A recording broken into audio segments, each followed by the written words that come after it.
మనిషి మాస్క్ వేసుకుని కీచక తోడేళ్లు పెట్టరేగిపోతున్నాయి.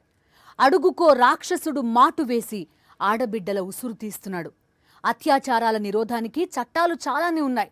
అవి బీరువాల్లో భద్రంగా ఉన్నాయి. నిత్యం ఎక్కడో ఒకచోట ఓ అకృత్యం జరిగిపోతూనే ఉంది. తాజాగా కొందరు మృగాళ్లు కోల్కతాలో ఓ లా స్టూడెంట్ని కాటేశారు. ఎప్పట్లాగే కొన్ని రోజులు హడావుడు జరుగుతుంది. పాలకులు ఉపన్యాసాలు దంచుతారు. ఆ తర్వాత అంతా మామూలే. పనికిరాని చట్టాలు ఉంటేనేం లేకపోతేనేం అని మహిళా సంఘాల నేతలు నిలదీస్తున్నారు. క్రూర మగాళ్ల పీచమణిచే విధానాలు ఎప్పుడొస్తాయని ఆరా తీస్తున్నారు. దీనిపైనే ఇవాల్టి మ్యాగజైన్ స్టోరీ. బెంగాల్ భగ్గుమంది.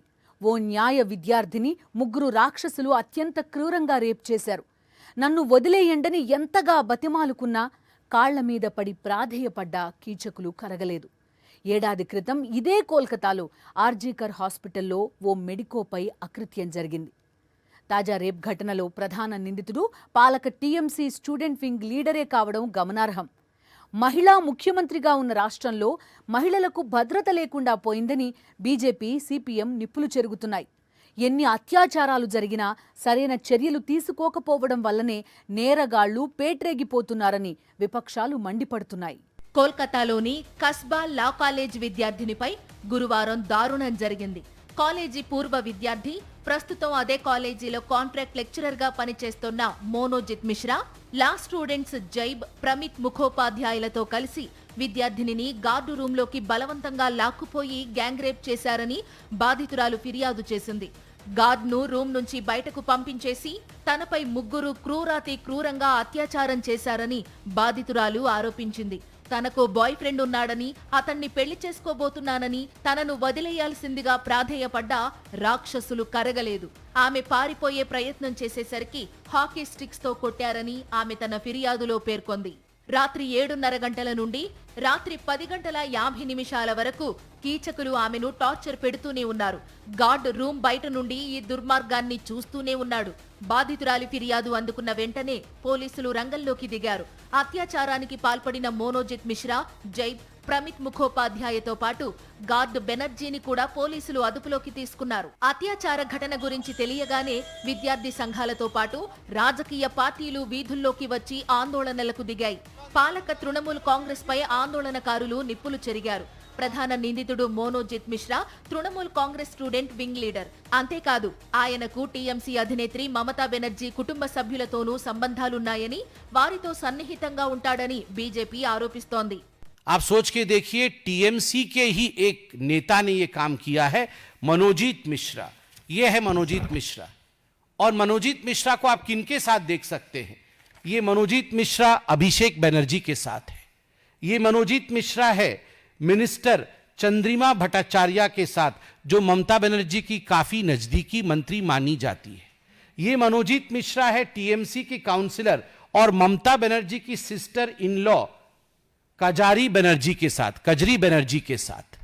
आप देख सकते हैं, खुद सुप्रीमो के साथ हैं अभिषेक के साथ, खुद मंत्री के साथ है मनोजीत, और रिश्तेदार ममता बनर्जी की सिस्टर इन लॉ और काउंसिलर के साथ है. ठीक उसी प्रकार आप मनोजीत मिश्रा जो मुख्य आरोपी है उसको देख सकते हैं टीएमसी के एमएलए देवाशीष कुमार के साथ. आप देख सकते हैं उनको टीएमसीपी के प्रेसिडेंट तिरंकुर भट्टाचार्य जी के साथ, और ठीक उसी प्रकार टीएमसी काउंसिलर जो मैंने आपको दिखाया था. గతేడాది ఆర్జీకర్ హాస్పిటల్లో వైద్య విద్యార్థిని పైన అత్యాచారం జరిగింది. ఆ కేసులో నిందితులను కూడా తృణమూల్ కాంగ్రెస్ ప్రభుత్వం కాపాడుకొచ్చిందని, ఇప్పుడు కూడా అదే చేస్తోందని, అందుకే ఇటువంటి ఘటనలు పెరిగిపోతున్నాయని సిపిఎం అగ్ర నాయకురాలు బృందా కారత్ ఆరోపిస్తున్నారు. ఆందోళనలు మిన్నంటడంతో వాటిని ఎలా అదుపులోకి తీసుకురావాలా అని ప్రభుత్వం మల్లగుల్లాలు పడుతోన్న సమయంలోనే తృణమూల్ కాంగ్రెస్ ఎంపీ కళ్యాణ్ బెనర్జీ వివాదాస్పద వ్యాఖ్యలు చేసి ప్రభుత్వాన్ని పూర్తిగా సంక్షోభంలోకి నెట్టేశారు. కాలేజీ ప్రాంగణంలో స్నేహితులను రేప్ చేస్తే ప్రభుత్వం ఏం చేస్తుంది అని ఆయన మీడియాపై మండిపడ్డారు. అంతేకాదు కాలేజీ లోపల ఘటన జరిగితే ప్రభుత్వానికి ఏం సంబంధమని కూడా అన్నారు.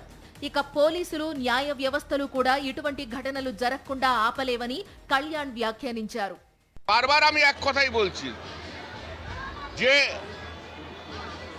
এই সমস্ত ক্রিমিনালিটি, রেপ, মলেস্টেশন এটা কারা করে? কিছু পুরুষ করে, যারা এই পারভার্টেড টাইপের পুরুষ, তাদের বিরুদ্ধে লড়াই করা উচিত। রাত জাগো দিন জাগো, নিরাপত্তার কি আছে? সব জায়গায় তো একই অবস্থা। পুরুষের মানসিকতা যদি যতক্ষণ না ঠিক হবে ততক্ষণ পর্যন্ত এগুলো ঘটবে। আপনার পলিটিক্যাল এজেন্ডা আছে, আপনি নিয়ে মাইক নিয়ে এসছেন আমরা মিডিয়া থেকে, নিরাপত্তা সবই রয়েছে, কিন্তু একজন বন্ধু যদি বান্ধবীকে রেপ করে তাহলে সেখানে নিরাপত্তা কি করে দেবে বলুন তো আমাকে? কলেজের ভেতরে যদি করে সেখানে পুলিশ থাকবে? কলেজে আরে ভাই, শিক্ষা প্রতিষ্ঠানে কি পুলিশ থাকবে? আপনি বলুন না। নিরাপত্তা কাকে দেবে? নিরাপত্তা তো তার সহকর্মীরা দেবে। সেখানে সহকর্মীরাই রেপ করছে, তাহলে অন্যায়টা কারা করছে? কলেজ কর্তৃপক্ষ সবাইকারই দেওয়া উচিত, কিন্তু আগের দোষটা কার? దీనిపై బీజేపీ బాగా సీరియస్ అయ్యింది. కాలేజీలో అత్యాచార ఘటన జరిగితే ప్రభుత్వానికి సంబంధం లేదని ఎలా అంటారని బీజేపీ నిలదీసింది. కాలేజీ ఏమన్నా వేరే రాష్ట్రంలోనో దేశంలోనో ఉందా అని ప్రశ్నించింది. कल्याण बनर्जी जो एक जाने माने एमपी है, सांसद है, काफी नजदीक है ममता बनर्जी के, उनका वक्तव्य देखिए कल, क्या कैलेस वक्तव्य है, किस प्रकार का वक्तव्य है। वक्तव्य में वो कहते हैं कि हम इसमें क्या कर सकते हैं? क्या हर जगह हम पुलिस खड़ी कर दे? अगर क्लासमेट ही क्लासमेट का रेप कर दे, दोस्त का ही रेप कर दे, तो हम इसमें क्या कर सकते हैं? क्लासमेट का रेप कर दे तो हम क्या कर सकते हैं? मतलब सरकार कुछ नहीं कर सकती, होम मिनिस्टर ममता बनर्जी कुछ नहीं कर सकती, चीफ मिनिस्टर ममता बनर्जी कुछ नहीं कर सकती है यदि क्लासमेट का रेप करे। दूसरा, यदि कॉलेज के कैंपस के अंदर हो तो सरकार क्या कर सकती है? क्यों? कॉलेज का कैंपस का अंदर का विभाग सरकार से बाहर होता है क्या? Is the college a different state? Is the college a different country in all together? Gang rape ఘటనపై రాజకీయ దుమారం రేగడంతో ప్రభుత్వం డిఫెన్స్ లో పడింది. ప్రత్యేకించి తమ ఎంపీ కళ్యాణ్ బెనర్జీ చేసిన వ్యాఖ్యలకు మమతా బెనర్జీ అనుకో తలపట్టుకుంది. దీని నుంచి బయటపడే ప్రయత్నాలు మొదలుపెట్టింది. ఈ క్రమంలోనే రాష్ట్ర మంత్రి శశి పాంజా మీడియాతో మాట్లాడుతూ ఘటన జరిగిన వెంటనే పోలీసులు రంగంలోకి దిగారని, నిందితులు 3 అరెస్టు చేశారని అన్నారు. దోషులు ఎంతటి వారైనా విడిచిపెట్టే ప్రసక్తే లేదన్నారు. Immediately when this incident has come, the police has taken action.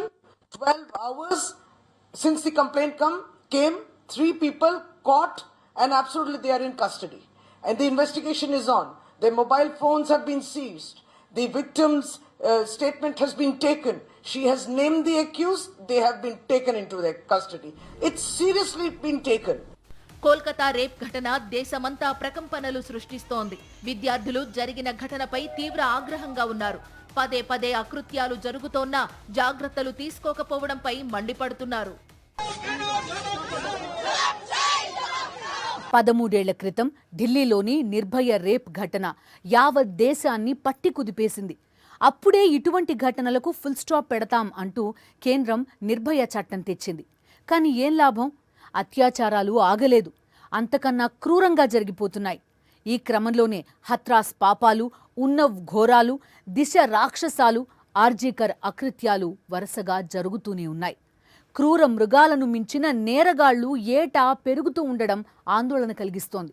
కొన్ని ఘటనల్లో రాజకీయ నేతలే దోషులు కావడం భయానక వాస్తవం. దేశం మొత్తాన్ని పట్టి కుదిపేసిన రాకాసి ఘటన నిర్భయ. దేశ రాజధాని ఢిల్లీలో 2012 డిసెంబర్ 16 రాత్రి జరిగింది. 22 యువతి తన స్నేహితుడితో కలిసి సినిమా చూసి ఇంటికి వెళ్లేందుకు బస్ ఎక్కింది. బస్సులో డ్రైవర్ కాకుండా 6 ఉన్నారు. ప్రయాణికులు ఎవరూ లేరు. నిర్భయ ఆమె స్నేహితుడు మాత్రమే ప్రయాణికులు. కొంత దూరం వెళ్ళాక బస్సుకున్న 2 డోర్లు మూసివేశారు. దాంతో అనుమానం వచ్చిన నిర్భయ స్నేహితుడు నిలదీసేసరికి అతన్ని ఐరన్ రాడ్తో దారుణంగా కొట్టారు. అడ్డుకోబోయిన నిర్భయను బస్సు వెనక భాగానికి తీసుకెళ్లి సామూహిక అత్యాచారం చేశారు. అక్కడితో ఆగకుండా ఆమెను అత్యంత పైశాచికంగా హింసించారు. అత్యాచారం చేసిన తరువాత నిర్భయతో పాటు అతని స్నేహితుణ్ణి నడుస్తోన్న బస్సులోంచి బయటకు తోసేశారు. తీవ్ర గాయాలతో స్పృహ తప్పి పడి ఉన్న ఆ ఇద్దరిని ఓ బాటసారి చూసి పోలీసులకు సమాచారం అందించాడు. నిర్భయ ఘటన దేశవ్యాప్తంగా ప్రకంపనలు సృష్టించింది. ఢిల్లీతో పాటు దేశంలోని పలు నగరాల్లో యువత వీధుల్లోకి వచ్చి నిర్భయ నిందితులను ఉరితీయాల్సిందేనంటూ నినాదాలు చేశారు. ఆందోళనలు ఉధృత రూపుదాల్చాయి. దీంతో కేంద్ర ప్రభుత్వం కూడా ఈ కేసును సీరియస్ గా తీసుకుంది. భవిష్యత్తులో ఇటువంటి ఘటనలు జరగకుండా ఉండాలంటే కఠినమైన చట్టం రూపొందించాలని నిర్ణయించారు. దేశవ్యాప్తంగా 80,000 మంది సూచనలు స్వీకరించిన తరువాత నిర్భయ చట్టానికి రూపమిచ్చారు. ఈ అత్యాచార ఘటనలో అఫ్రోజ్ అనే కుర్రాడు మైనర్ కాబట్టి అతన్ని జువైనల్ జైలుకు పంపారు. నిందితుల్లో ఒకరైన బస్సు డ్రైవర్ రామ్ సింగ్ జైల్లో ఉరివేసుకుని చనిపోయాడు. అది ఆత్మహత్య, హత్య అన్న అనుమానాలు వ్యక్తమయ్యాయి. ప్రధాన నిందితులకు సుప్రీంకోర్టు ఉరిశిక్ష విధించింది. దేశంలోనే కాదు, ప్రపంచ వ్యాప్తంగా నిర్భయ ఘటనపై చర్చ జరిగింది. నిర్భయ చట్టం వచ్చిన తరువాత ఇక అకృత్యాలు ఆగిపోయాయా అంటే ఏమీ లేదు. అవి రొటీన్ గా జరిగిపోతూనే ఉన్నాయి. 2017లో ఉత్తరప్రదేశ్లోని ఉన్నావ్లో మరో ఘోరం జరిగిపోయింది. ఉద్యోగం ఇప్పిస్తారని చెప్పి ఓ యువతిని బీజేపీ ఎమ్మెల్యే కుల్దీప్ సింగ్ సెంగార్ ఇంటికి పంపారు కొందరు. తండ్రితో పాటు ఎమ్మెల్యే ఇంటికి వచ్చిన బాలికపై సాక్షాత్తు ఎమ్మెల్యేనే అత్యాచారానికి పాల్పడ్డాడు. ఉద్యోగం ఇవ్వకపోగా తన జీవితాన్ని నాశనం చేశాడని ఎమ్మెల్యేపై ఫిర్యాదు చేయడానికి వెళితే పోలీసులు కేసు నమోదు చేయలేదు. పైపెచ్చు బాధితురాలి తండ్రిని అరెస్టు చేశారు. దీంతో కడుపు మండిన బాధితురాలు ముఖ్యమంత్రి యోగి ఆదిత్యనాథ్ నివాసం ముందు ఆత్మాహుతి యత్నానికి పాల్పడింది. దాంతో జాతీయ మీడియాలో ఈ ఘటన వైరల్ అయింది. ప్రధాని కూడా ఈ ఘటనను ఖండించారు. ఈ ఘటనపై సీబీఐ దర్యాప్తుకు ఆదేశించారు. సీబీఐ దర్యాప్తులో ఎమ్మెల్యే కులదీప్ సెంగార్ రేప్ చేసినట్లు నిర్ధారణ అయ్యింది. బాధితురాలి తండ్రిని పోలీసులు అన్యాయంగా అరెస్టు చేస్తే పోలీస్ స్టేషన్లో ఉన్న అతను అనుమానాస్పద స్థితిలో మరణించాడు. కుల్దీప్ సింగ్ సోదరుడు అతుల్ సింగే బాధితురాలి తండ్రిని కొట్టి చంపాడని తేలింది. బాధితురాలు ముందుగా ఫిర్యాదు ఇవ్వడానికి వెళితే కేసు నమోదు చెయ్యని పోలీసులతో పాటు ఆ తరువాత నిందితుడికే కొమ్ము కాసిన కానిస్టేబుళ్లను సస్పెండ్ చేసి వారిపైన కేసులు నమోదు చేశారు. ఎమ్మెల్యే కులదీప్ సింగ్ కు యావజ్జీవ కారాగార శిక్ష విధించింది న్యాయస్థానం. 2019 నవంబర్ 27న హైదరాబాద్ లో వెటర్నరీ డాక్టర్ పై అత్యంత క్రూరంగా అత్యాచారం చేసి హతమార్చిన ఘటన చోటు చేసుకుంది. దిశ కేసుగా చెలామణిలో ఉన్న ఈ దారుణంలో వెటర్నరీ డాక్టర్ అయిన యువతి తొండూర్ టోల్గేట్ సమీపంలో స్కూటర్ పార్క్ చేసింది. అక్కడి నుండి ఓ స్కిన్ స్పెషలిస్ట్ దగ్గరకు వెళ్లి వచ్చింది. ఆమె తిరిగి వచ్చేసరికి ఆమె టైర్లలో గాలి లేదు. టైర్ పంక్చర్ అయిందని భావించి తన సోదరికి ఫోన్ చేసి ఈ విషయం చెప్పింది దిశ. ఈలోపు ఆమె టైర్లలో గాలి తీసేసిన లారీ డ్రైవర్లు, సహాయకులు ఆమెకు సహాయం చేస్తామని చెప్పి ఆమెను పొదల్లోకి లాక్కెళ్లి సామూహిక అత్యాచారం చేశారు. ఆమె కేకలు వేయబోగా ఆమె నోట్లో విస్కీ పోశారు. అత్యాచారం చేసిన తరువాత ఆమె గొంతు కోసి చంపారు. ఆ తరువాత మృతదేహాన్ని 27 కిలోమీటర్ల దూరంలో ఉన్న ప్రాంతానికి తీసుకెళ్లి పెట్రోల్, డీజిల్ పోసి తగలబెట్టారు. ఈ కేసులో 4 నిందితులను అరెస్టు చేసిన పోలీసులు 2019 డిసెంబర్ 6న ఎన్కౌంటర్లో చంపేశారు. దిశ అత్యాచార ఘటనపై నిరసనలు వెల్లువెత్తడంతో పాటు నిందితులను తక్షణమే ఉరితీసి చంపేయాలంటూ ఆందోళనలు జరిగాయి. ఈ నేపథ్యంలోనే ఈ ఎన్కౌంటర్ జరగడంతో పోలీసులు సత్వర న్యాయం చేసేశారన్న ఆరోపణలు వచ్చాయి. దీనిపై నిర్వహించిన విచారణలోనూ పోలీసులపై ఆరోపణలు వచ్చాయి. ఉత్తరప్రదేశ్లోనే 2020లో సభ్య సమాజం సిగ్గుతో తలదించుకునే ఘటన జరిగింది. ఇందులోనూ పోలీసులు బాధితులను వేధించారు, నిందితులకు సహకారం అందించారు. ఓ దళిత యువతి గడ్డి కోయడానికి పొలానికి వెళితే 4 యువకులు ఆమెను బలవంతంగా ఈడ్చుకుపోయి గ్యాంగ్ రేప్ చేశారు. ప్రతిఘటించబోయిన యువతి గొంతు కోశారు. 2020 సెప్టెంబర్ 14న ఈ ఘటన జరిగితే పోలీసులకు ఫిర్యాదు చేస్తే వారు కేసు నమోదు చేయలేదు. వారం రోజుల తరువాత దీనిపై ఆందోళనలు పెరగడంతో అప్పుడు పోలీసులు ఎఫ్ఐఆర్ నమోదు చేశారు. యువతి వెన్నెముకకు తీవ్ర గాయమైంది. వారం తరువాత కేసు నమోదు చేసిన పోలీసులు ఆమెను ఆస్పత్రికి తరలించారు. సెప్టెంబర్ 29న ఆమె ఆస్పత్రిలోనే మరణించింది. ఇంతటి దారుణ ఘటన జరిగితే పోలీసులు ఏమాత్రం పట్టించుకోలేదు. పైపెచ్చు ఆస్పత్రిలో మరణించిన యువతి మరణ వార్తను ఆమె కుటుంబానికి తెలియనివ్వకుండా, వారికి ఎలాంటి సమాచారం ఇవ్వకుండా ఆమె మృతదేహాన్ని అర్ధరాత్రి 2:30 గంటల ప్రాంతంలో పోలీసులే అంత్యక్రియలు నిర్వహించేశారని మృతురాలి సోదరుడు ఆరోపించారు. హత్రాస్ ఘటనపై రాజకీయ దుమారో రేగింది. 4 నిందితుల్లో 3 కోర్టు నిర్దోషులుగా ప్రకటించగా ఒకరిని దోషిగా నిర్ధారించి యావజ్జీవ కారాగార శిక్ష విధించింది.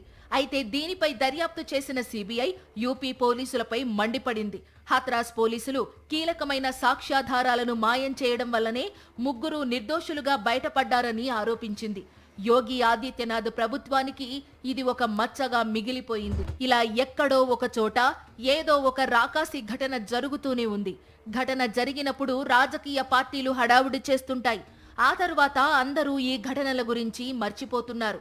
మనుషుల్లో విలువలు పెంచే రీతిలో విద్యా వ్యవస్థ ఉండాలంటున్నారు మేధావులు. మన దేశంలో ప్రతి సమస్యకి ఓ చట్టాన్ని తెచ్చారని, కానీ ఏ ఒక్కటి అమలు మాత్రం కావని మహిళా సంఘాలు ఆరోపిస్తున్నాయి. ముఖ్యంగా అధికారంలో ఉన్న ప్రభుత్వాలు, వాటిని నడిపే నాయకుల ఆలోచనల్లో మార్పు రానంత వరకు అకృత్యాలు ఆగవంటున్నారు. అదే సమయంలో అకృత్యాలకు పాల్పడే వారిపై కఠిన చర్యలు ఉండడంతో పాటు వారిలో మార్పు తెచ్చే విధానాలు అమలు చేసినప్పుడే సమస్య పరిష్కారం అవుతుందని వారు సూచిస్తున్నారు. రేప్ ఘటనల్లో నిందితులను తీసుకెళ్లి బూటకపు ఎన్కౌంటర్లలో లేపేసి రియల్ టైం జడ్జిమెంట్ ఇచ్చేసే దుర్మార్గాన్ని కూడా ఆపాలంటున్నారు వారు. దిశ అత్యాచార ఘటన నేపథ్యంలోనే మహిళల భద్రత కోసం పకడ్బందీ చట్టం ఒకటి తీసుకురావాలని అప్పటి ఏపీ ముఖ్యమంత్రి వైఎస్ జగన్మోహన్ రెడ్డి నిర్ణయించారు.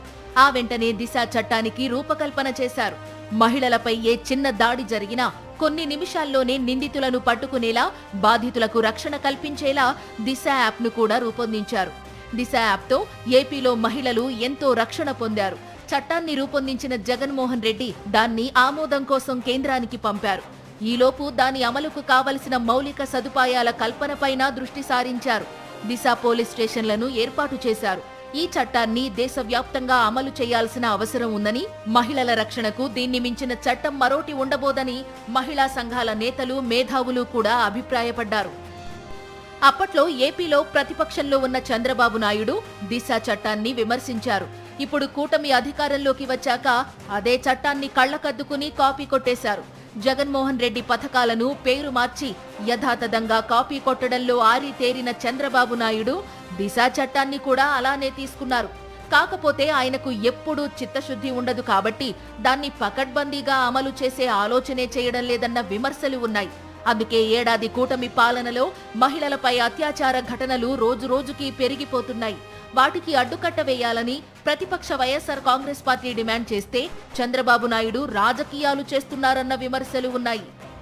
కీచక పర్వాలకు తెగబడ్డ రాస్కెల్స్ కు సరైన శిక్షలు పడకనే పాపాలు పెచ్చుమీరిపోతున్నాయని నిపుణులు అంటున్నారు. అడుక్కో మృగాడు తోడేలై అమ్మాయిల మాన ప్రాణాలు తోడేస్తున్నాడు.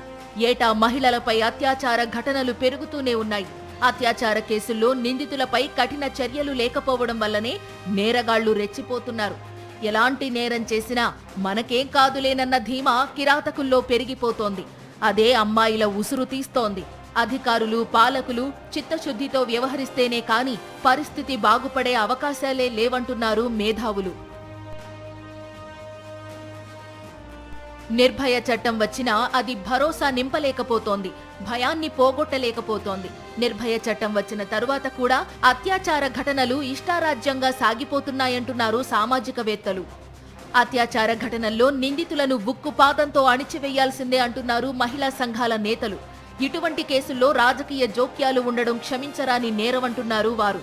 అత్యంత నీచమైన అత్యాచార నేరానికి పాల్పడిన రాక్షసుడు ఎంతటి వాడైనా, ఏ పార్టీకి చెందిన వాడైనా కఠిన శిక్షలు అమలు చేస్తేనే బాధితులకు న్యాయం జరుగుతుందని సూచిస్తున్నారు మేధావులు. అత్యాచారానికి పాల్పడితే దుర్భరమైన శిక్షలు ఉంటాయన్న భయం నేరగాళ్లలో ఉంటేనే కిరాతక పర్వాలకు అడ్డుకట్ట పడుతుంది. అలా కాకుండా ఎంతటి నేరం చేసినా ఏం కాదులే అన్న భరోసాతో నేరగాళ్లుంటే ఘోరాలు రోజూ పెరుగుతూనే ఉంటాయి. వీటికి చెక్ చెప్పాల్సింది మాత్రం ముమ్మాటికి పాలకులు, పోలీసులే. ఇది ఇవాల్టి మ్యాగజైన్ స్టోరీ. మరో ఇంట్రెస్టింగ్ టాపిక్ తో మళ్ళీ కలుద్దాం. అంతవరకు స్టే విత్ us.